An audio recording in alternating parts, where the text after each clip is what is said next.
Point Casino, I'm Mike North. Let me just go over a list of things that this guy has accomplished. 100 points in a game. 1 year average 50 points, 25 rebounds in a game. Played every minute of every game one season, averaged 48.5 minutes because he played in all the overtimes. Never fouled out of a basketball game. Two-time world champion. The guy is an All-American from the University of Kansas. Ladies and gentlemen, the great Wilt Chamberlain.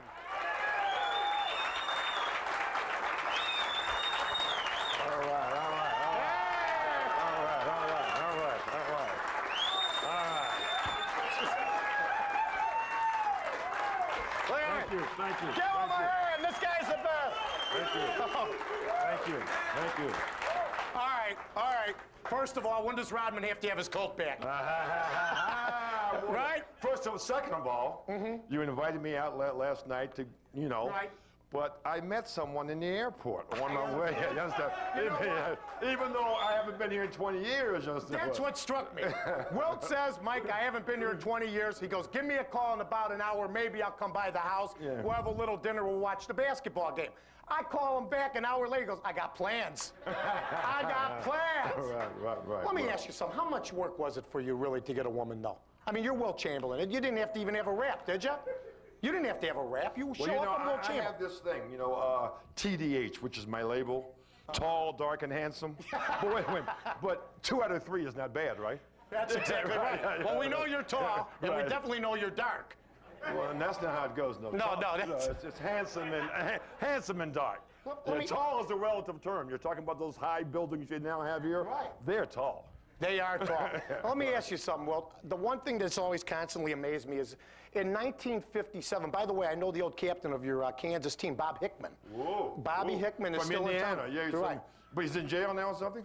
Well, he's going to court right now. I didn't know you knew that. Yeah, I'm afraid I do. Yeah. I don't know why you got to bring this stuff up. I just wanted to pass that and just gloss over it. You know what I mean? Yeah, all right, okay.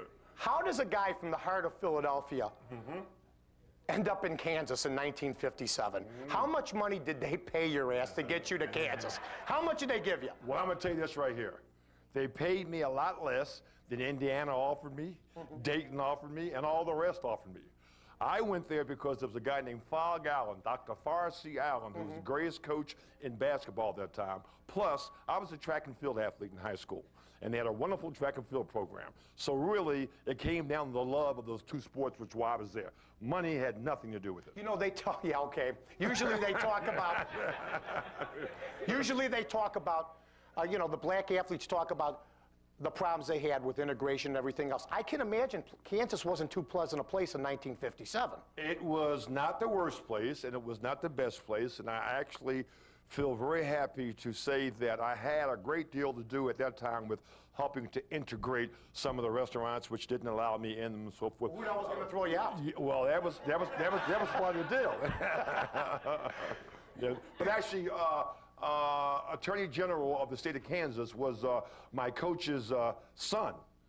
And so he was kind of on my side, and the two of us together did a lot of good things there. You know, let's talk about first your career, okay? It spanned a long, long time. I mean, you were playing ball from 61 all the way to the early 70s. You played with the 72 Lakers. 59 actually is when I started. Yeah, 50, 60, you count 70. the Globetrotters as pro ball? No, but 59 was my first year with the Philadelphia Warriors. I played 59 was my first year, 59-60. Did you run into any problems because of your race on the road, at the hotels and stuff like that? Absolutely, yes. Absolutely, yes. In fact, my first year, we had 33 or 36 exhibition games because the owners were trying to make money through exhibitions. So they would send us in areas that really weren't quite, advantageous. Yeah, advantageous for me. And I remember the first time I came across when I came out of playing a game, there was nowhere to eat and nowhere to go. So I called the owner back up in Philadelphia. I said, well, if there's another incident like this, I'm leaving. I'm going back because I was with the Globetrotters. So I'm going to go back to the Globies.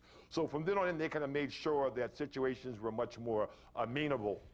Well, let me ask you about playing in the 60s in the NBA. I mean, people think, they will turn on the TV now and they see full stadiums and stuff like that. They see the marketing. They see, all the board advertising and stuff like that. I mean, in 1962, 63, I got to believe, except for maybe you and a couple other guys who filled the house, the league was in trouble, wasn't it? Very much so. In fact, you know, the game I scored 100 points, which was in Hershey, Pennsylvania, which was a neutral court game. And we had these neutral court games because it was like we couldn't always fill our own. There was 4,060 people there. Okay. And people now read that number, 4,000. Jesus, there was nobody there. Well, that 4,000, ladies and gentlemen, was a lot of people. For that time. Yeah, for that time. Well, That let was a me lot of ask you people. about the 100 points. Yeah. I guess the night before you scored the 100 points, Yeah. you did a little boogieing. I understand you had no sleep, basically. Is this true? You were out Yeah, cabaret and too you know, much. You did a little night clubbing. Some people play better tired. You know what I'm saying?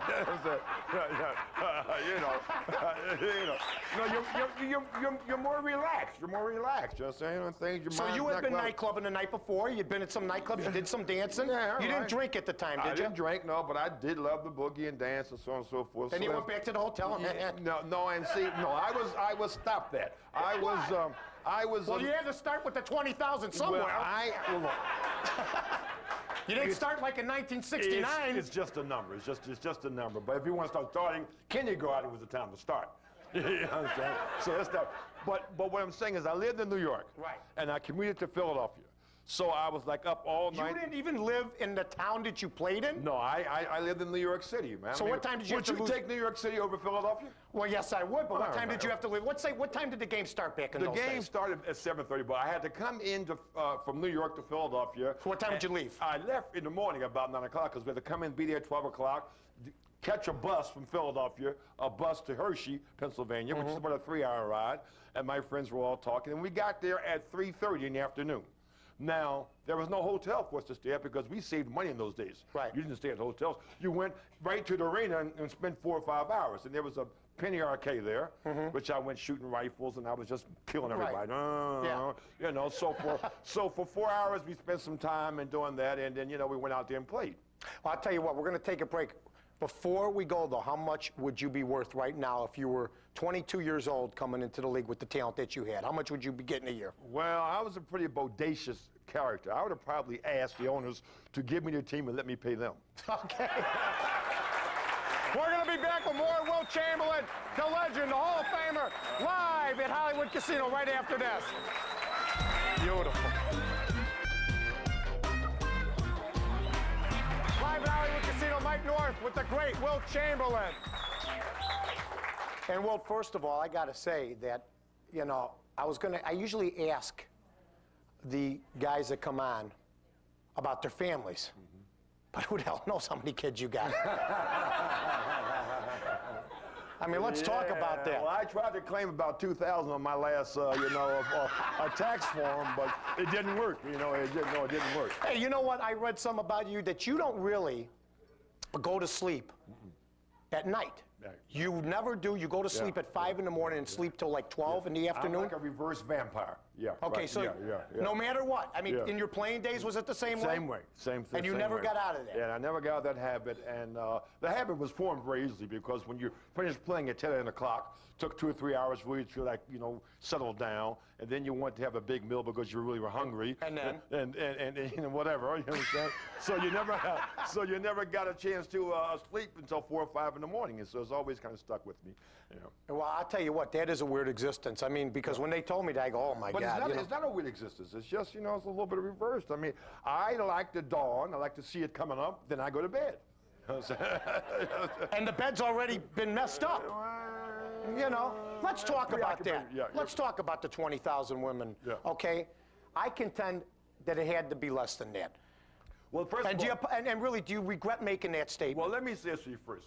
There is a regret on making that statement because people are taking it the wrong way. I was talking about trying to explain to people how things were during my time as a young man in the early 60s and late 50s when contraceptives were, you know, made and invented for women, and sex was quite a thing that was going on during those particular days. So I said, how do I explain to people that I was truly involved? And anyone who read the book would have understood what I was trying to say, because in the very last few sentences of the book, I say, for every man who thinks that having 1,000 different women is really cool, I found out that having one woman 1,000 different times is really the thing to do. You understand?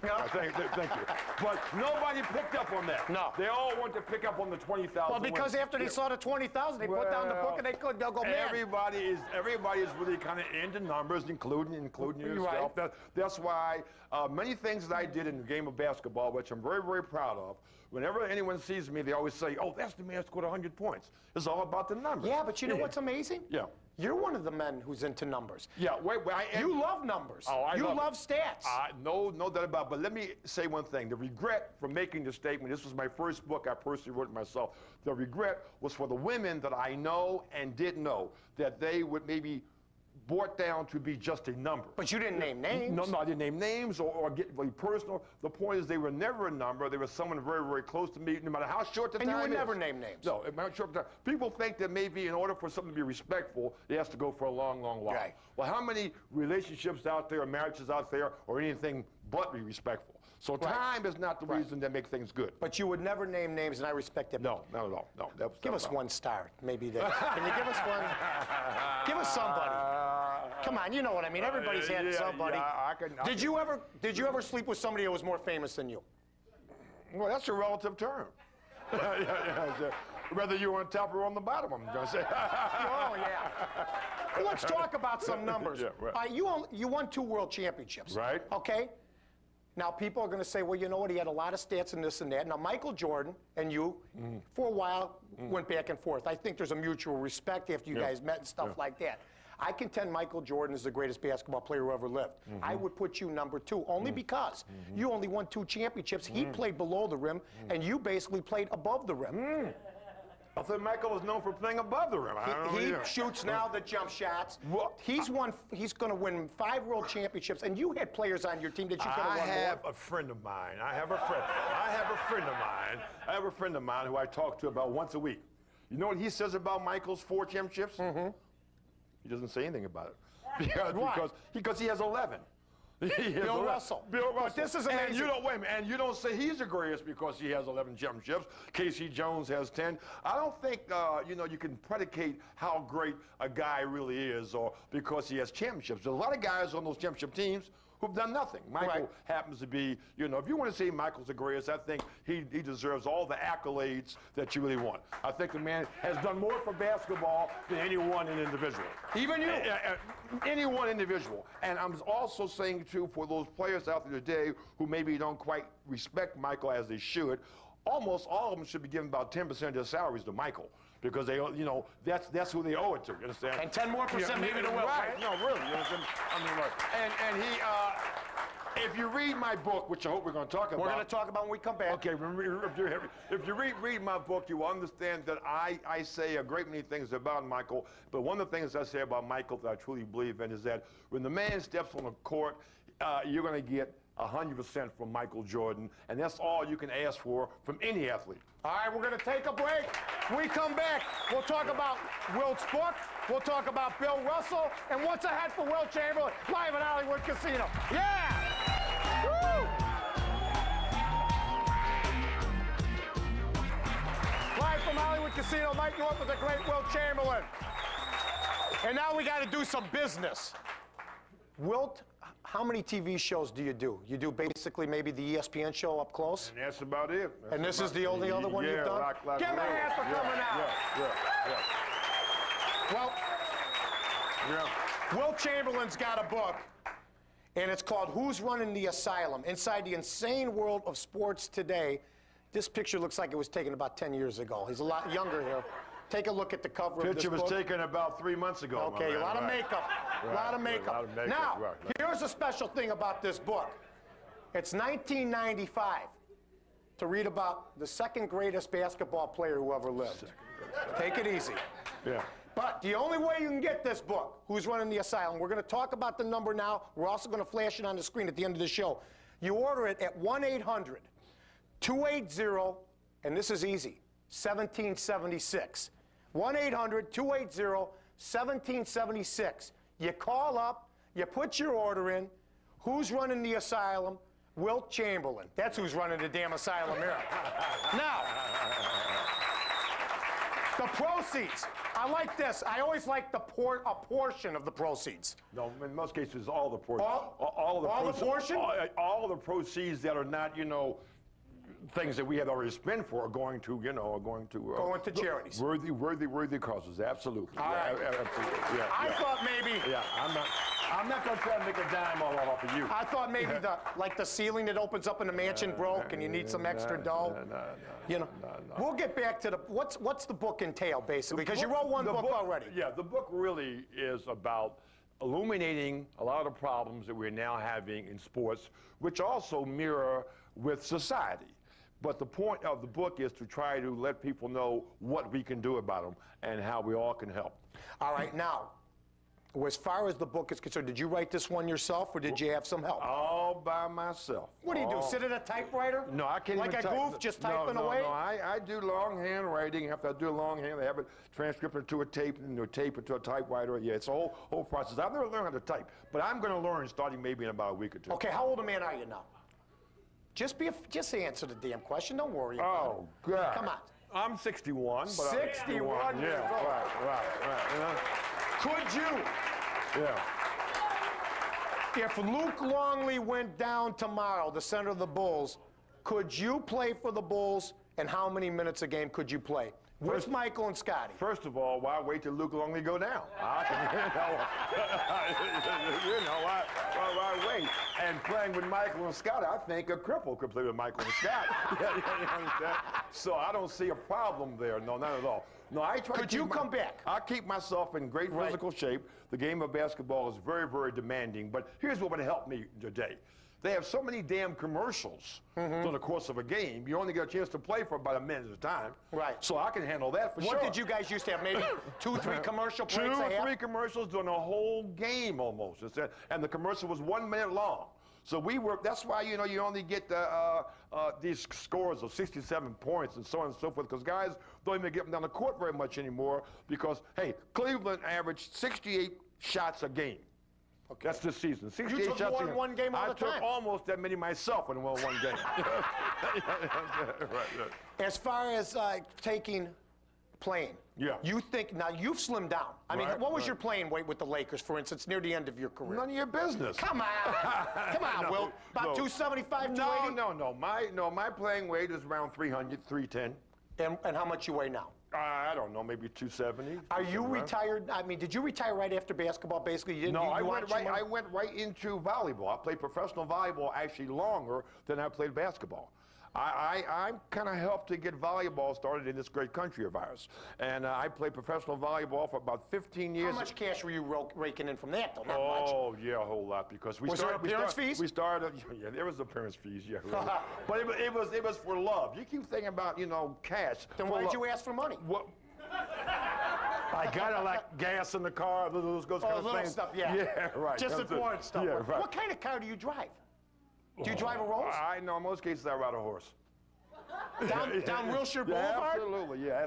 No, seriously, Artis Gilmore, when he played for the Bulls, he had a Rolls Royce, and he had the front seat taken out. He drove from the back seat. Yeah. What kind of car could you drive? I've heard that one. I drive everything. You know, like I did ads for 4.5 years, for 5 years for Volkswagen. So I used to drive a Volkswagen for 4 years. Would you put a hole in the Beetle and just stand above it and just drive like this? Yeah, sounds good. So, you know, whatever it takes. Whatever it takes. Wilt had the first 4 seats taken out of the minivan. He rolled from the back. We're going to take a break. I have a motto, where there's a Wilt, there's a way. That's why That's exactly right. Yeah, we come back. We'll wrap it up with Wilt Chamberlain, live from Hollywood Casino, Sports Channel. All right, we're back. Live at Hollywood Casino, Mike North and Wilt Chamberlain. And before we go, 1-800-280-1776 for the book. Who's running the asylum? And Wilt, I got to ask you, what's ahead of you? I mean, you're 61 years old. Where are you going to go, just sit in a lawn chair and watch things happen? Or what's next? You're going to write a couple more books? No, I never know what's around the next corner until I get there. Okay. But I'm ready to go no matter whatever it is.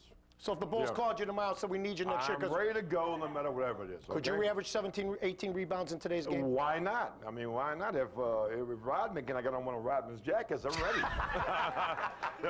Beautiful. Now, is there anything you want to ask me? Yeah, I mean, listen, I know that basketball is a team game. Right. And you've already made Michael number 1. But if you had to have Wilt against Michael, my prime and his prime, How much money would you be willing to bet? Wow. You think you could have beaten Michael in your prime? He would take you outside. He'd shoot from the three-point arc. Then you'd try to come out and get him. He'd dribble around you. I run the 109.5. I have a 52 vertical, bench press almost 600 pounds. Michael would probably be going Wait to a the minute, basket. 600 pounds? 600 pounds. I think you're exaggerating. You're out of your mind. We all exaggerate a little bit, but this case, I'm going the other way. I'll tell you what, Wilt, thanks so much for coming to Chicago, being on our show. I appreciate it very much. Give him a hand. Thank you. Next week, our guest will be Hawk Harrelson, live at Hollywood Casino. Take care, everybody. Good night. Wilt Chamberlain.